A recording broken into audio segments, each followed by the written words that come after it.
I must not forget that from a perspective of intellectual honesty, and I try to be at least honest with myself and intellect, that my aim is not merely to mock people, and that it is about more than simply making fun of people.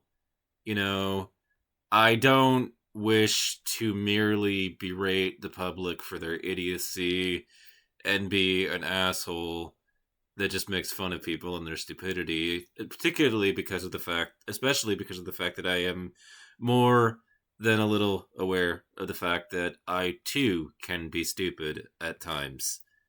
I have done stupid things before that were embarrassing, like many other people have. Even intellectuals can make stupid and do stupid things sometimes.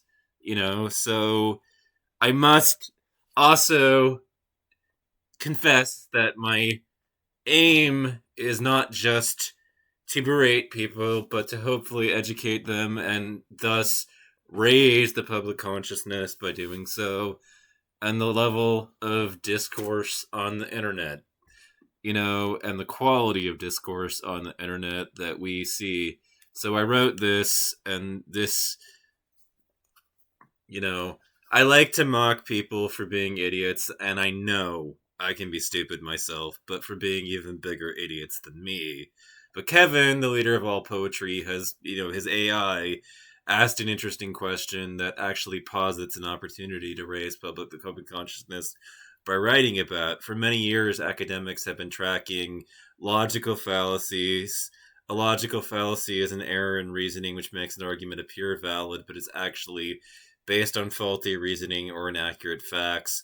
Logical fallacies can be found in many places, including ads, politics, and movies. And yes, politicians use them all the time.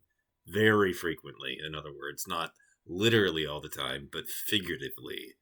You know, even this isn't likely complete due to its age, but it comes from Texas University down there, which is good stuff from a school down in Texas. I mean, not my favorite state. I like to make fun of them, but I'm not making fun of the schools down in Texas. This is somebody that's doing God's work down there.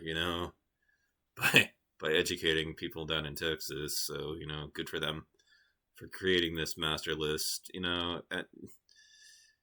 Alas, the AI asked me if I felt the misleading headline I called out was the product of laziness or it was the product of clickbait culture and sensationalism in the news. To answer that inquiry, I must protest the question itself on the grounds that it's not an either or thing. Basically, I aim to educate my readership and thus viewership here on YouTube, by the way, and raise public consciousness by doing so, and thus the AI's question was a flawed premise as it asked me to attribute this failure to one cause or the other, but reality is messy and complicated, and things like this are usually caused by a confluence of factors that all play a contributing role in the tragic way this headline actually just made those who read it dumber for having relied on Shore News Network to get their news and information. This is known as the fallacy of the singular cause. Basically, clickbait culture likely played a role, but I also don't think its author was doing a lot of intellectual heavy lifting when they wrote the misleading headline. In fact, I'm likely not being fair to them in that I'm insulting them, but in reality, it's more likely they weren't even trying and could do better.